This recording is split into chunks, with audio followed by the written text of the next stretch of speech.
اب میں ام المؤمنین سیدہ ام حبیبہ بنت سفیان رضی اللہ عنہا کے بارے میں بتاتا ہوں۔ آپ رضی اللہ عنہا کا نام رملہ، کنیت ام حبیبہ، والد کا نام ابو سفیان اور والدہ کا نام صفیہ تھا۔ بعض مورخین نے آپ کا نام ہند بھی لکھا ہے۔ معاویہ رضی اللہ عنہ کی بہن تھی، اعلان نبوت سے 17 سال پہلے پیدا ہوئیں، شروع ہی میں مسلمان ہو گئی تھی۔ ان کا پہلا نکاح عبید اللہ بن جہش سے ہوا تھا۔ دونوں میاں بیوی بیک وقت مسلمان ہوئے اور دونوں نے ایک ہی وقت میں ہجرت حبشہ کا شرف حاصل کیا۔ حبشہ میں ان کے ہاں ایک لڑکی پیدا ہوئی، اس کا نام حبیبہ رکھا گیا، اسی وجہ سے کنیت ام حبیبہ رکھی گئی۔ لیکن عبید اللہ بن جہش مرتد ہو گیا، اسلام چھوڑ کر عیسائی ہو گیا۔ ام حبیبہ اسلام پر قائم رہی۔ سیدہ ام حبیبہ فرماتی ہیں کہ عیسائی ہونے سے پہلے میں نے اسے ایک نہایت بری شکل میں دیکھا، میں بہت گھبرائی۔ صبح ہوئی تو پتا چلا کہ وہ عیسائی ہو گیا ہے۔ میں نے اپنا خواب اسے سنایا کہ شاید توبہ کر لے، لیکن اس پر کوئی اثر نہ ہوا۔ شراب و کباب میں مشغول ہو گیا اور اسی حالت میں مر گیا۔ اب سیدہ حبشہ میں تنہا تھی۔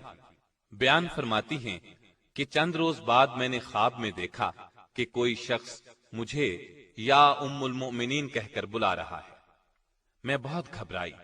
جب میری عدت ختم ہو گئی تو مجھے نجاشی کے ذریعے سے نبی صلی اللہ علیہ وسلم کا پیغام پہنچا۔ سیدہ ام حبیبہ نے آپ کا پیغام منظور کر لیا۔ آپ کے پاس یہ پیغام نجاشی نے اپنی باندی ابرہہ کے ذریعے بھیجا تھا۔ آپ رضی اللہ عنہا نے منظور کرتے ہوئے چاندی کے کنگن، پازیب اور انگوٹھیاں وغیرہ اتار کر اسے انعام میں دے دی۔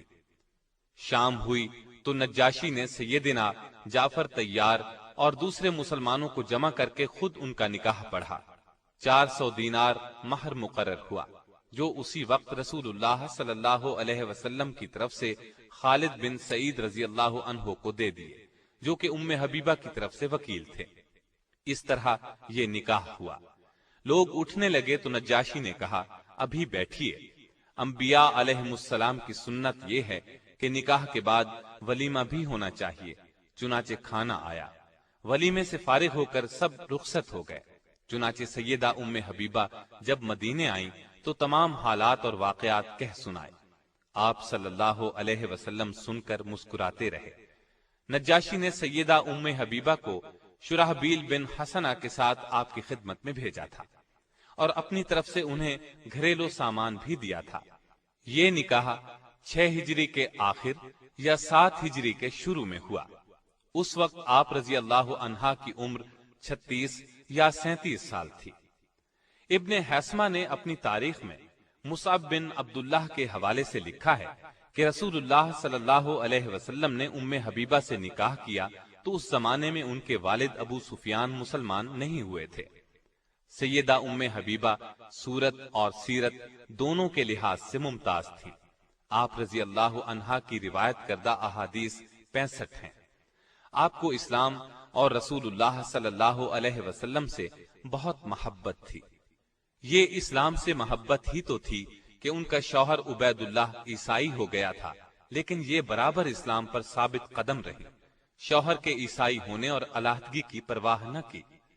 اسلام سے محبت کا ایک اور ثبوت بھی ملتا ہے کہ فتح مکہ سے پہلے سیدہ کے والد ابو سفیان صلح کی شرائط طے کرنے کے لیے مکے سے مدینے کی طرف روانہ ہوئے۔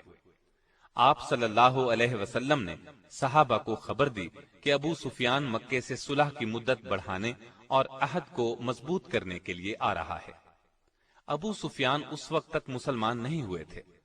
مدینے میں پہنچے تو اپنی بیٹی ام حبیبہ کے گھر بھی گئے تو رسول اللہ صلی اللہ علیہ وسلم کا بستر بچھا ہوا تھا۔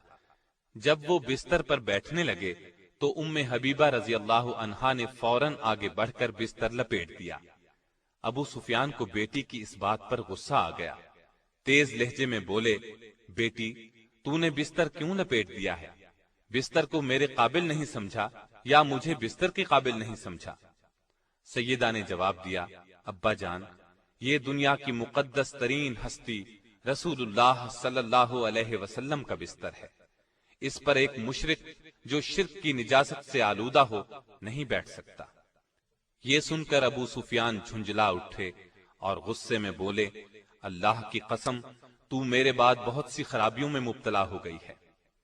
سیدہ ام حبیبہ رضی اللہ عنہا نے جواب دیا، میں خرابیوں میں مبتلا نہیں ہوئی، اور ان کے غصے کی پرواہ نہیں کی اور کہا، میں کفر کے اندھیرے سے نکل کر اسلام کے نور ہدایت کی روشنی میں داخل ہو گئی ہوں۔ اور تعجب ہے، آپ قریش کے سردار ہو کر پتھروں کو پوجتے ہیں، جو سنتے ہیں نہ دیکھتے ہیں، کسی کا کچھ بنا سکتے ہیں نہ کچھ بگاڑ سکتے ہیں۔ آپ حدیث پر شدت سے عمل کرتی تھیں، دوسروں کو بھی اس کی تاکید کرتی تھیں۔ وفات کے وقت سیدہ عائشہ رضی اللہ عنہا اور سیدہ ام سلمہ رضی اللہ عنہا کو بلایا اور فرمایا، مجھ میں اور تم میں وہ تعلقات تھے جو سوکنوں میں ہوتے ہیں، ہم میں کبھی کبھی بتقاضائے بشریت کوتاہی ہو جاتی تھی، اس لیے مجھے معاف کر دیجئے اور میرے لیے دعائے مغفرت کیجئے۔ اس پر سیدہ عائشہ رضی اللہ عنہا نے فرمایا، تم نے مجھے خوش کر دیا، اللہ تمہیں بھی خوش رکھے۔ آپ رضی اللہ عنہا فطرتاً نیک تھی، ان کی ایک حدیث سے دین کی محبت کا اندازہ ہوتا ہے۔ فرماتی ہیں، میں نے رسول اللہ صلی اللہ علیہ وسلم سے سنا ہے، جو شخص دن اور رات میں 12 رکعت نماز نوافل ادا کرے، اس کے لیے جنت میں گھر بنایا جائے گا۔ اس کے بعد فرماتی ہیں، جب سے میں نے آپ صلی اللہ علیہ وسلم سے یہ بات سنی، ہمیشہ نوافل پڑھے، کبھی ان کو ترک نہیں کیا۔ آپ رضی اللہ عنہا کے ہاں عبید اللہ بن جہش سے 2 بچے پیدا ہوئے، ایک عبداللہ، دوسری حبیبہ۔ 44 ہجری میں مدینے میں انتقال فرمایا۔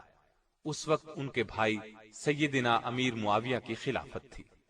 وفات کے وقت عمر 73 سال تھی۔